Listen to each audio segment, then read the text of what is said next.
Қайырлы күн. Бүгін біз Archicad программасын үйренуді бастаймыз. Біз Archicadты орнатқаннан кейін ашқаннан соң бізде осындай окно күтіп тұрады.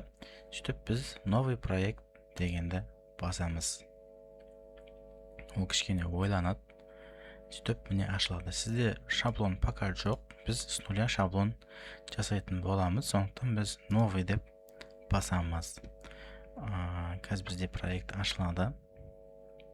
Менде Archicad 28, 29 бар, бірақ пока 28 мен үйрене береміз. Қатты айырмашылық жоқ бұл жерде. Бізде осындай экран шығады. Archicadта мынау фасадтар бізге қажет емес. Біз оларды мышкамен басып, және мына квадраттың ішіне кіргізіп, удалить етіп тастаймыз. Delete деген кнопкамен delete, удалить проекцию, все равно удалить деп басамыз. Енді біз объектіге замерге барғаннан соң оның обмерный планын сызуымыз керек. Обмерный план мен қазір қоямын осы жерге. Осы жерге қоя тұрам. Ол сіздерде қағаз ретінде болады. Енді сызып бастаймыз. Міне бізге ол үшін сол жақ экранға қарасаңыздар, бізде инструменттер бар. Және оның ең біріншісі міне инструмент стена. Стенаны таңдаймыз. Мына жерде бізде сложный қабырға берілген, многослойный. Ол бізге қажет емес, бізге простой стенаның өзі жетеді. Стенаны таңдаймыз, сөйтіп оның высотасы мына жерде өзгертілмейді. Қалыңдығын осы жерден сразу өзгертсек болады. 400 немесе 500. Сыртқы қабырға көбінесе 400 болады. Бұның высотасын қалай өзгертеміз? Ол үшін екі жолы бар. Бірінші жолы мынау, міне карта проектта оң жақта. Осы жерге кірген кезде этаждың үстінен мышканы оң жағымен бассақ, настроить этажи деп шығады. Осы жерде бірінші этаждың высотасын сразу өзгертіп кетсек болады. Міне, мына жерде бізде аш потолок 3027. Яғни бұл 3000 деп қала берсе болады. Окей дейміз. Екінші жолы қабырғаға диалог параметров деген бар. Бұл диалог параметров кез келген объектіні таңдаған кезде шығады. Мысалы, крышаның параметрі. Стенаның параметріне кіреміз. Сөйтіп, бұл жерде бізде міне екінші этажға байланып тұр, яғни высотасы 3000 деп жазылып тұр. Оны өзгерту үшін біз бұны не связан деп, мына жерге өзімізге қалаған санды жазамыз. Бірақ менің кеңесім сіздерге екінші этажға байлап, мына жақтан этажды өзгертіп жасаған ыңғайлы болады. Келесі бізде стена кирпич деп таңдаймыз. Кирпичте өзінің штриховкасы бар, сол үшін таңдап жатырмын. Кирпич дейміз. Одан кейін отображение в плане разрезе дегенге келесіде көшетін боламыз. Пока что окей дейміз. Сөйтіп бізде қабырғаның высотасы және қалыңдығы көрсетілді. Енді өлшемдерді енгізіп бастаймыз. Бұлай қарай бізде 3116 екен. 3116 енгізілді. Енді мына қабырғаның түсі онша емес болып тұр. Ол үшін не істейміз? Бүйтеміз. Дауысын бір тексеріп алдым. Дұрыс жазылып жатыр екен. Стенаны таңдаймыз. Сөйтіп диалог параметровқа кіреміз. Диалог параметровта бізде отображение на плане и в разрезе деген бар. Соны астыға қарай түсіреміз. Сөйтіп заменить перья штриховки деген бар. Осы бізде нет деп тұр. Осыны біз оба дейміз. Сөйтіп фон мен үстіндегі штриховканың сызықтарын цветін көрсетеміз. Мысалға фон бізде темныйлау, екіншісі сәл ақшылдау қылсақ, міне осындай болып қалды. Енді бұл бізде стена. Кез келген түс таңдасаңыз болады. Пока мен осымен таңдадым. Енді бізде мына қабырға тұрғызылды. Бұлай қарай бұрамыз. Оны 1062 дейді. Стена бұрышын басамыз. Сөйтіп 1062 деп жазамыз. Мына стена екеуінің түсі екі түрлі болып қалды. Мына менен бірдей қылу үшін альтты басып тұрамыз клавиатурада. Сөйтіп бізге керек функциядағы объектіні, яғни бұл жолы бізде қабырға, бізге керек функциясы бар қабырғаны басамыз. Сөйтіп Ctrl Alt'ты бассақ, міне бізде шприц сияқты болып кетті курсорымыз. Шприцпен мына керек қабырғаның үстінен бассақ, мына қабырғаның функциясын мынаған көшіріп береді. Енді мына қабырғаны біз стена деп жалғастырсақ болады, немесе мына қабырғаны альтпен үстінен бассаңыз, дальше сол қабырғамен сызып кете берсеңіз болады. Енді біз мына жаққа қарай тағы да 3116 деп жазып жүрсек болады, немесе shift'ті басып тұрсақ, мынау тек бір сызық бойымен жылжиды. Қарасаңыздар, мен мышканы қай жаққа алып барсам да, ол тек қана түсу жолымен қозғалып жатыр. Сөйтіп, мына қабырғаның бұрышына кеп көрсетсем, ол өзі мына жерден кеп тоқталды, тура осының тұсына. Сөйтіп, мынаны апарып қоса саламыз. Енді мына қабырға бізде қалыңдығы кішкентай екен көрініп тұр, оны замерді өлшеу керек. Пока біз 120 деп алайық. Сосын бұл жерде бізде окно бар. Окно деген инструмент, міне тұр бізде инструмент окно. Параметрға кіреміз. Кірген кезде бізде 3D-сына қарасақ, міне мынандай окно таңдалып тұр. Мынаны бассақ, мына жақтан окноның түрін таңдауға болады. Двустворчатый окно таңдайық. Сөйтіп, басқа бұл жерде размерін мына жерден жазсаңыз болады, немесе мына жақтан жазсаңыз болады. Бұл жерде бізде окноның ширинасы 2145, высотасы 1915 и подоконник 694 дейді. 694 Enter'ді басамыз. Сөйтіп, қалаған жерге қоямыз. Архикадтың жаңа версияларында бізде объектіні таңдасаңыз, оған қарама-қарсы объектіге дейін арақашықтықта көрсетеді. Енді окноны бассақ, екі шетінде бізде қанша екенін көрсетіп тұр. Мына беті 646 дейді. 646 деп жаза салсақ болады. Егер сізде ескі архикад болатын болса, оны былай, мынау 4 нүктелер тұр ғой, объектінің қара жирный нүктелері. Соның біреуінен басамыз. Бұны узел привязки дейді. Привязкасының кез келген қарасын бассақ, бізде мына жерде панель пайда болады. Панельде бізде әртүрлі инструменттер, ең көп қолданатын бізде перемещение, поворот, отзеркаливание и мынау перемещение вершины деген. Перемещение вершиныда біздің терезенің өзінің өлшемі өзгереді. Мысалға, бізге терезенің өлшемі 1500 болсын деп жазсақ, тереземіз 1500 болды. Ctrl-Z, немесе перемещениені басамыз, сонда терезенің өзі жылжиды. Енді мына бұрышқа алып келеміз да, бұл жер 646 болу керек, и солға қарай 646 деп жазамыз. Міне, терезе қойылды. Мына жерде бізде балконный блок бар. Балконный блок тоже терезенің ішінде, есіктен іздеп жүрмеңіздер. Балкон деп жазсақ, міне шығады. Бұл балконның ерекшелігі 3D-да қарасаңыздар, подоконнигі бар. Біздің объектіде подоконник жоқ, оны қалай алып тастаймыз? Егер сізде подоконник болса, осылай қалады. Мына жерде параметрлердің списогын былай таңдасаңыз болады, немесе мына стрелкамен жылжысаңыз болады. Енді мына стрелкамен оңға бір рет жылжысақ, мына жерде подоконник жазылып тұр. Бұны біз 0 дейміз да, мына жаққа алып келіп қоямыз. Escape'ті басып шығамыз. Сөйтіп, осы объектіні тағы да таңдап, өлшемдерін енгізсек болады. Өлшемі 1800 деп тұр екен, высотасы 2500 деп қабылдайық. Подоконник 0 ат бола болады. Енді мына беті 662 дейді. 662. Енді мына жақты дальше сызамыз. Мына жақ бізде қарасаңыз 662 мына беті 759. Значит, мына жақ көбірек, мына қабырға жұқарақ. Енді біз фальш бақша стенаны кейін удалет тастаймыз. Просто өлшеу үшін сызып жатырмын.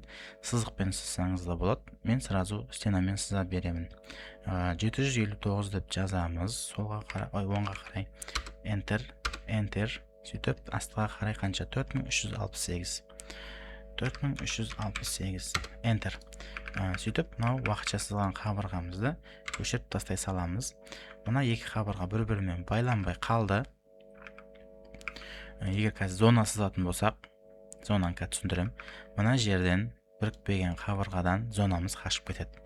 Сол үшін мына көкті бір-бірімен байланыстыруымыз керек. Оны қайтып істейміз? Мына вершинасын басамыз, сөйтіп изменение размеров дегенді таңдаймыз, shift'ті басып тұрып, мына қабырғаның тұсына әпкеп қоямыз. Енді мынаның вершинасын мынаған әпкеп қоса салған кезде, мына үш қабырға бір-бірімен байланысты. Көрдіңіздер ме? Сонда үшеуі замкнутый круг болып тұр ғой. Енді дальше сызамыз. Былай қарай 275, 898, 786. Бұны бөлек-бөлек сызсаңыз болады, бірақ ол кезде қабырғаңыз бөлек-бөлек болады. Немесе калькулятормен қосып алсаңыз болады. Калькуляторды ашайық.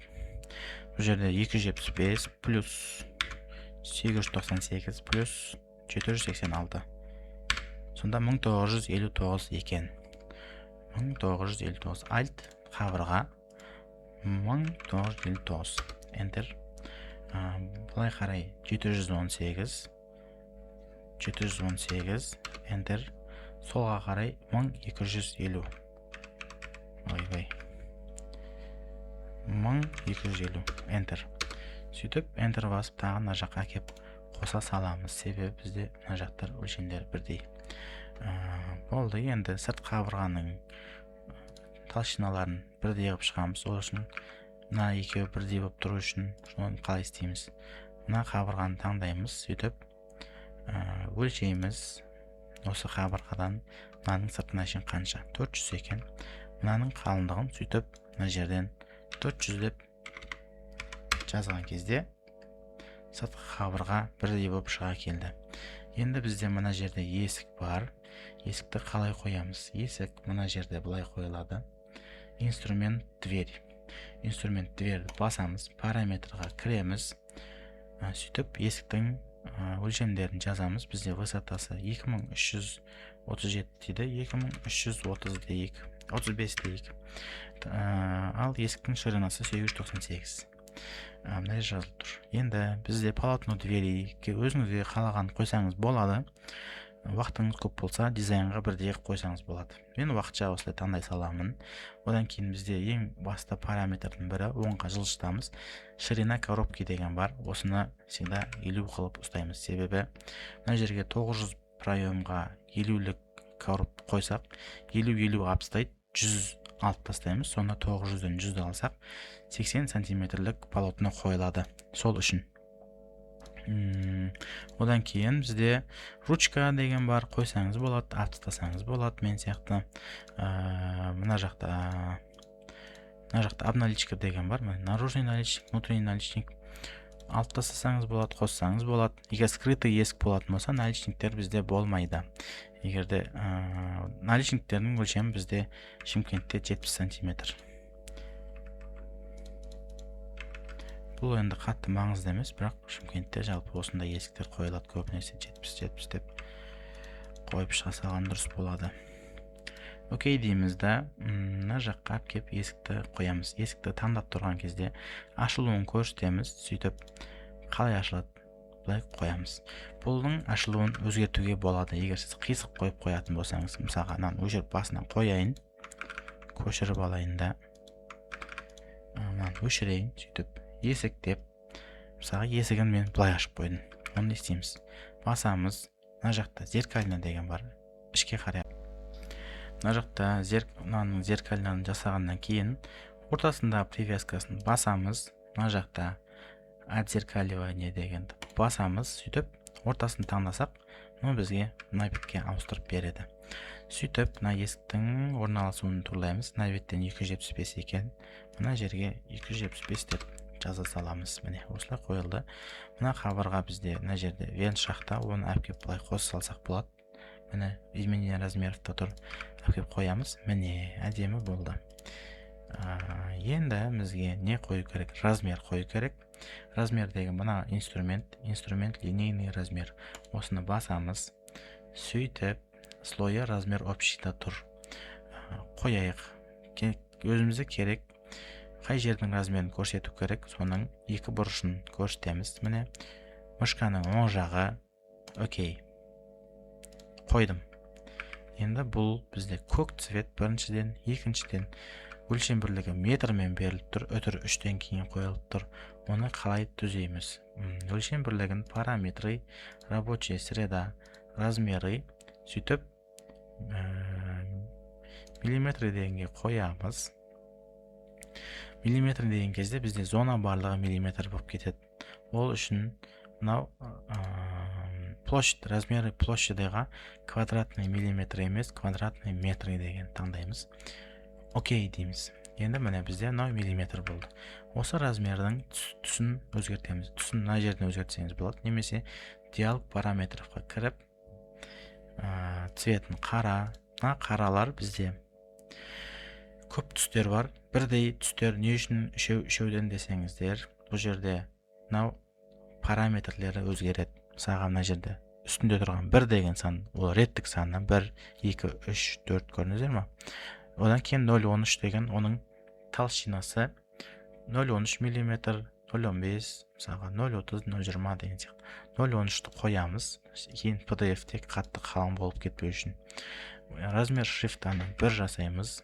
Сосын бізде стиль тексті Arial емес, ISO Copier деген қойылады.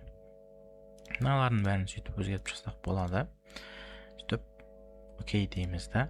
Міне, мына біздің размеріміз әдемі болып шыға келді. Біз енді қазір мына жерден размер деп тағы да қоятын болсақ, ол тағы да бізге көкпеңбек размерді қойып береді. Оны не істейміз? Альтты басып, мына размердің свойствосын көшіреміз, сөйтіп мынаның үстіне қоямыз. Міне, альтты басып рет көшіргеннен кейін Archicad өзі сол свойствоны полный көшіріп алады.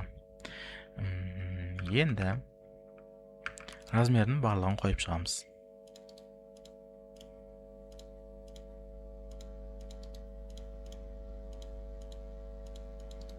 Размердің барлығын қоямыз. Сөйтіп зона қоямыз. Зонаны қалай қояды? Мына жерде инструмент зона деген бар. Осыны басамыз да, мына жерде мынаны өзгертеміз. Егер сізде 4 бұрыш мынандай бөлме болатын болса, осыны басып бұлайнан қоя салсаңыз болады. Ал егер де сізде мынандай бөлме сияқты қиын формада бөлме болса, онда мынаны басып, каждый углды басып шығасыз. Оның екінші жолы бар. Мен не үшін жаңа мына ал жақтың бәрін жауып шықтым, бекітіп. Өйткені пробелді басып тұрып, бөлменің ортасына көрсетіп, мышканы басып, зонаның қай жерде тұратынын көрсетіп тұр. Балға ортасынан бассаңыз, міне, өзі қай жерді көрсету керек түсініп, сол жерде бояп шықты. Енді бірінші біз мынаны өшіре тұрайық. Мынаның шрифтісін түзілейміз. Мынаның зонаның ішіне кіреміз, параметрға кіреміз. Сөйтіп, бұның атауы бізде балкон, цвета категориясы бізде транзитный, чтобы аппақ болып тұру үшін единое перо паспорта дейміз, қара дейміз, шрифтісін ISO Copier-ға өзгертеміз, шрифтісін высотасын 1 дейміз, сосын параметрға кіреміз да. Так, бұл жақта пока болды сияқты. Окей дейміз. Бірақ мынаның цветі өзгермеді. Ол неден? Мынаған кіреміз. Параметр, аннотацияның өзін басып тұрып параметрға кіреміз. Сөйтіп, то же самое ISO Copier, қара цвет, шрифтасы 1. Сосын. Специальный параметр выноски дегеннің ішінде. Сен мына жерде қарап тұрсаңыз, высотаны жазып қойған потолоктың. Бұл еще қате. Бұл бізге керек емес. Астына түсіп, высота потолка дегеннен птичканы алып тастаймыз. Сосын номер зоны үстінде тұрса әдемі көрінеді. Одан бөлек бізде мына жерде қара, мынау 1, мынау тоже ISO Copier. Так. ISO Copier кириллический. И сол жағына тұрса әдемі көрінеді. Сол жағында. Мынаны басып, рамкасын өшіріп тастасақ болады мына жерден. Сосын мына 0,1 деген бізде жирный болып тұр. Жирный болғанда қажет емес. Мына жерден жирный дегенді басып окей дегенбіз. Соны міне балкон 3 метр квадрат. Енді мына жерде бізде өтірден кейін сандар нақты емес қылып көрсетіп тұр. Нақты қылып көрсету үшін параметры, рабочий среда, сөйтіп ПК размеріға кіреміз. Сөйтіп мына жерде площадьқа кірсек, десятичный деген осы өтірден кейін қанша жазатыны, қанша жазу керек деп сұрап тұр. 0 деп тұр. Осыны 2 десек, бізде площадьіміз нақтырақ есептеп береді. Енді осы зонаны және осы выносканы альтпен көшіреміз. Сөйтіп зонаны басып, мына жерде уже екінші және спальня деп жазып,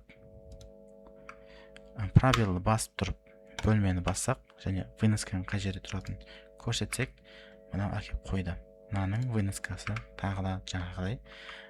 Мынаның аннотациясын көшіреміз, мынаның үстіне әкеп қоямыз. Міне, енді әдем болды. Мынандай вент шахтаны қалай қоямыз? Ол үшін мына жерде бізде объект деген инструмент бар. Осыны басамыз. Слоя мебель деп тұр. Мебель болсақ, кейін розетка жасағанда немесе басқа да пландарда вент шахта көрінбей қалуы мүмкін. Всегда көрініп тұру үшін біз оны стенаның несущий деген өзгертіп тастаймыз. Сонда мына стенамен бірге көрсетіп тұрады. Сөйтіп параметрға кіреміз. Мына жерде астына қарай түссек, 2D элементы деген бар. 2D элементы, символы графические. Осының ішінде бізде вход және символ проемов полу деген бар. Символ проемов полу, бұның параметрінде біз показ текстімен показ размеров дегенді өшіріп тастаймыз. Мына жазу керек емес бізге. Окей дейміз да, қоямыз. Осының размерін перемещение вершинімен мынаның ішіне әпкеп тұрлап қоя саламыз ғой. Тура сол сияқты входты көрсету үшін входты басамыз. Сөйтіп показ текста дегенді галочкасы тұра берсін. Просто біз оның шрифтісін өзгертеміз. Английскийде тұрып и десеңіз, өзі исокопируге жақын шрифттерді көрсетеді. Сөйтіп исокопиру, міне греческий, и тексті орысша вход. Enter басамыз, сөйтіп мына жаққа әкеп қоямыз. Мынаның түрін стилін өзгертсек болады. Стиль деген бізде 1-де тұр, 2 десек, әдемі болып шыға келді. Осылай қойылады. Одан кейін бізде колонна бар. Колонна басып, любой жерден қоя саласыз. Міне қойылды. Бұның размерін көрсетсек болады. 400-ге 400. Мына замок 2 размерді бірдей қылып ұстап тұрады. Өшіріп тастап, мынаны 500 десеңіз, екеуі екі түрлі бола береді. Қосып қойсаңыз, екі жағын бірдей болады. Сөйтіп колоннаны таңдап, бір бұрышын ұстап, перемещение әкеп, қалған жеріңізге қай жерде колонна бар, сол жерге қоясыз. Регелде тура солай. Регелді басасыз, балка дегенде. Сөйтіп, өлшемдерін жазасыз, мына жерде и высотасы бар. Полдан қанша? 2500 ба? 2500. Әпкеп, мына жерде егер регел болатын болса, осылай әпкеп регелді басамыз да, продолжить дейміз, и міне регел. Бұл неге бұндай болды? Собственно, этаж.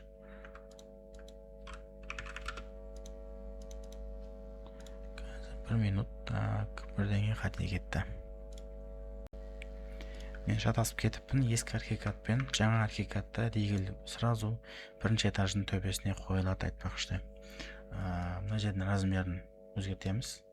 Сөйтіп, кез келген жерден балка деп, мына жерден егер сызатын болсақ, міне балкамыз тұра қалды. Бұның түсін өзгертуге болады, немесе осылай қалдырсаңыз да болады. Параметрға кіріп, отображение в плане, разрезе деген кіресіз да, мына цветтерді өзгерте бересіз. Мысалы, оранжевый. Окей. Всегда показывать контур.